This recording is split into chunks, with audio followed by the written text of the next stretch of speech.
Hello, guys, and Happy New Year! Hope you're doing well. I'm Ollie. If you enjoy a good Reddit story, feel free to hit that subscribe button. I won't stop you.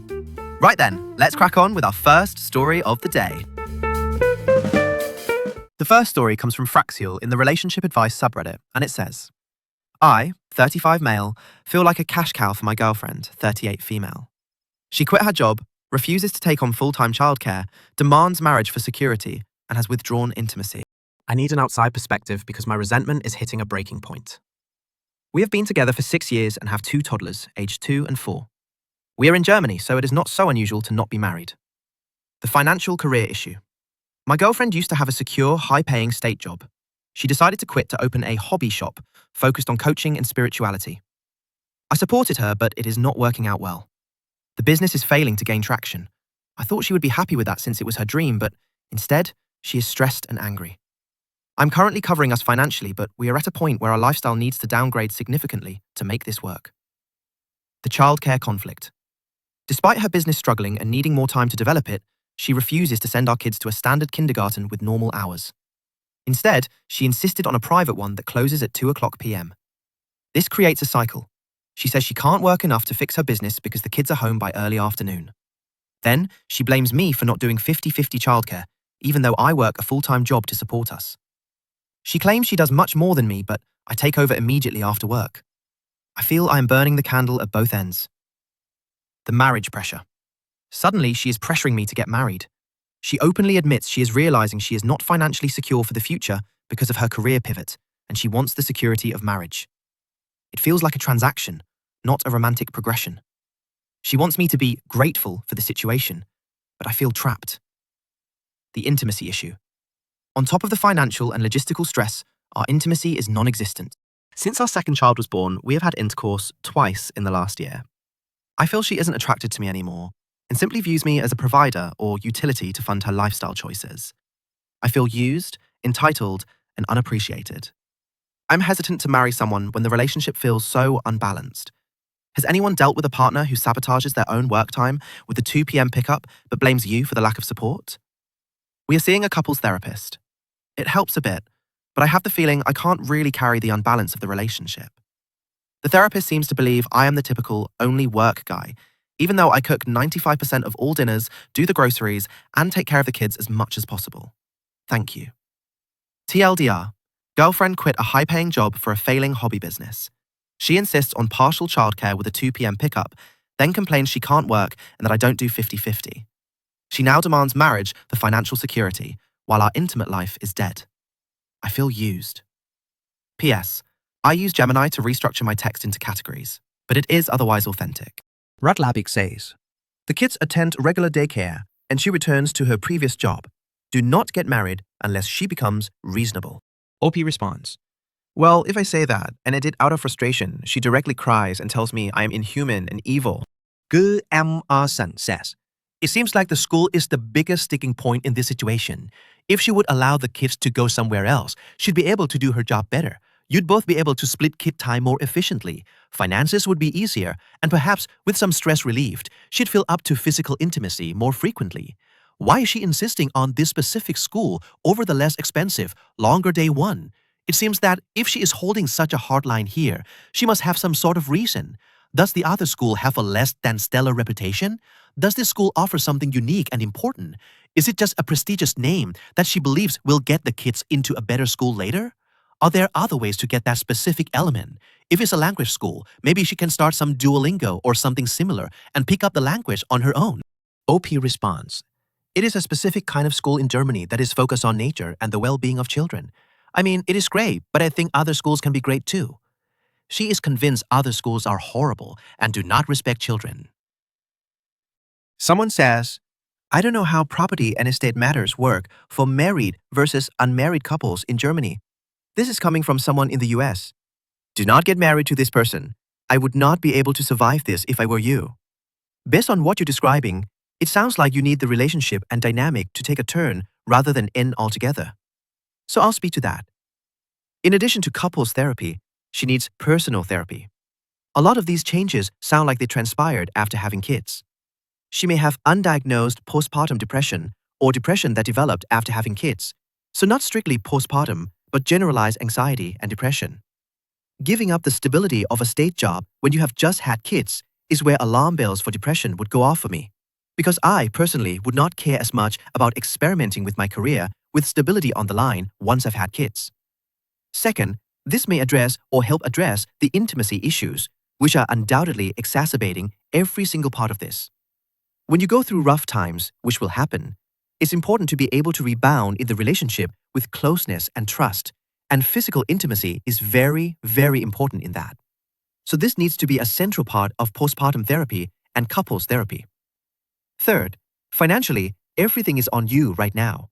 That's simply not fair, especially if this was not agreed to prior to having kids. She did a tremendous, priceless labor in bringing your 2 kids into the world. So I can understand why she would want some time to herself as a new mom. But if that's the case, my suggestion is that she go back to working full-time in her stable role if possible, or something similarly stable, and send the kids to daycare full-time. Part of her recovering mentally and physically after having kids will likely mean she needs time for her own fulfillment and hobbies without jeopardizing the kids' stability. Is there any way she can do that as a hobby and not as her career? Lastly, is there any way to get more assistance for you? You are burning out, and that will lead to a dead end. It's not sustainable to essentially be a single parent in a multi-adult household. But from what you've written, it sounds like your partner might be mentally or emotionally missing in action, in part because she might be depressed, which is important to address. In the meantime, you need emotional and practical support as well. Is there family nearby, friends for playdates, or ways household obligations, cooking and cleaning, can be made easier on both of you? These would be my top priorities to discuss in couples and personal therapy.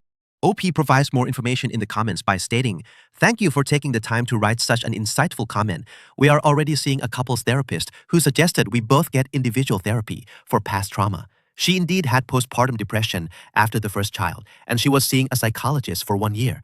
Now the dynamic is a bit different. I feel clearly repulsed by the pressure to marry for securing her financial choices. I think I want to hear that she is grateful to pursue such life decisions without financial worry, but instead, I hear daily that we live unfairly because I bring the money.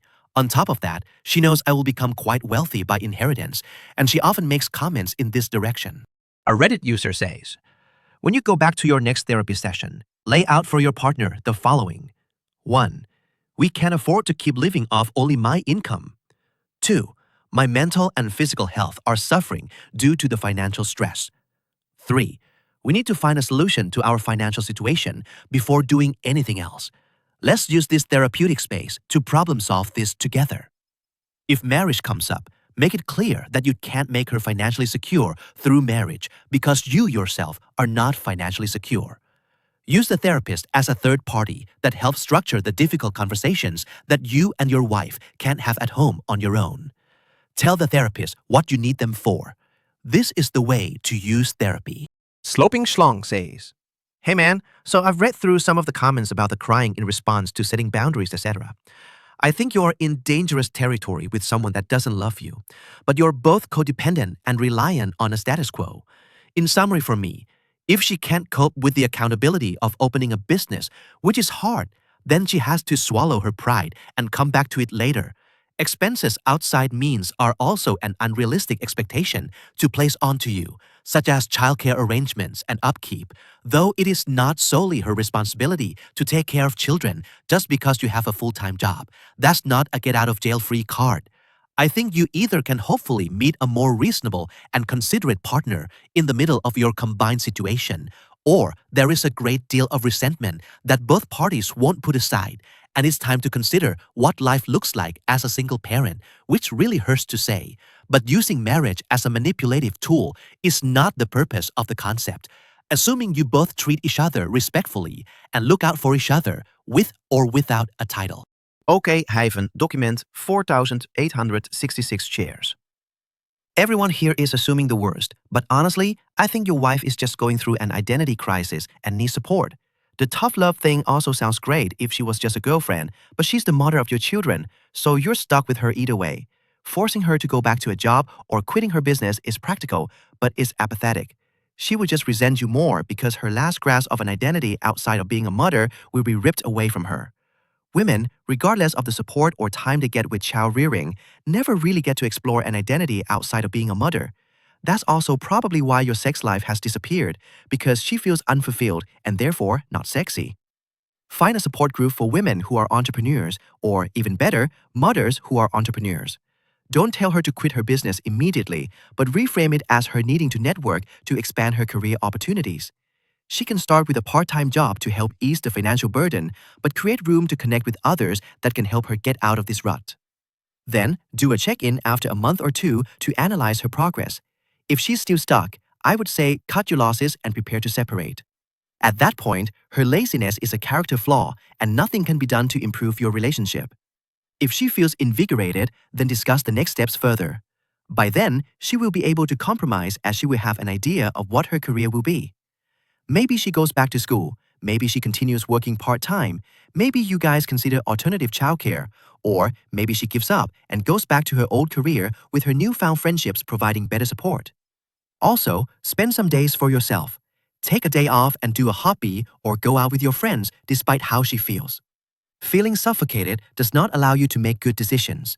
As you are the main breadwinner, you deserve to take care of yourself as well. Poor mental health will just burden you both.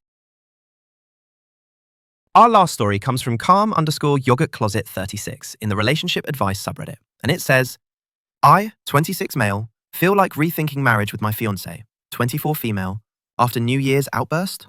We have been together now for 6 years. Our marriage is set for late 2026. She came over for New Year's.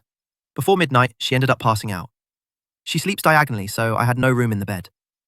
I tried to wake her to move over, but she's a heavy sleeper, and that doesn't always work. I ended up going to the couch to sleep, so I had more room to spread out, and I figured I'd let her keep sleeping. At 5 a.m., she comes out to the living room. I get woken up because I heard the door open. When I glanced over, she looked visibly upset and angry. I follow her to the bedroom, where she tells me how upset she felt waking up alone in bed. I tried explaining what I mentioned in the above paragraph. She starts getting angrier with her tone, repeating how alone and disregarded she felt waking up alone. I let her know it wasn't cool being woken up to this, and her tone is really disrespectful. I was just met with her saying, I'm not speaking to you disrespectfully. This same trend continues for the next 15 minutes, and at this point, I'm starting to get frustrated with the situation and tell her, she should have left me out on the couch to sleep. That obviously wasn't the move because the conversation shifted to that remark being the topic of the argument from that point in time. As the conversation continued to get heated, I just told her, I wasn't going to talk to someone who's being disrespectful to me and brushing off my concerns. I need to sleep and I don't appreciate waking up to something like this. The conversation continues and she says, I can't do that. She's going to leave. She's having a panic attack and I need to talk to her. Now I'm starting to speak angrily, and I let her know she's free to leave at any point, but she should wait until later in the morning with all of the cops and possibly drunk drivers on the road from the New Year's celebrations. I try to walk out of the bedroom and she ends up blocking the door. She's done this before. I gently go to move her out of the way. I ended up not leaving the room. Afterwards, we talked through things, albeit not perfectly, and we resolved the issue 1 to 2 hours later. After everything, I'm still shocked. She's done similar things in the past where she will wear me down for an hour. No matter what I say, she won't reflect on how she's speaking to me. When I finally blow up because I've been talked down on for an hour, suddenly I'm the bad guy for speaking to her that way. I'm not perfect. I make mistakes. But moments like these leave me feeling confused, hurt, and lost. I try and communicate what she's doing. She immediately denies it. I'm scared for marriage because it feels like she can't maturely communicate how she feels without mentally imploding, and sometimes she gets unhinged. Any advice is appreciated. Thanks. Puzzled-Safe 4801 says, Good Lord, why are you engaged to her? It was exhausting to read your post, so I can't imagine how exhausting it is to live it. Is this what you want your life to be? OP responds, We met when I was 19 and she was 18. Nothing felt forced when I met her, and it was like I knew her my whole life. I'm not too experienced with relationships because she's my first. I love her as a person, but I'm questioning if she would be a good partner with her trauma and what she suffers with. It's worn me down over the years, and I think I've finally cracked with the constant issues and outbursts.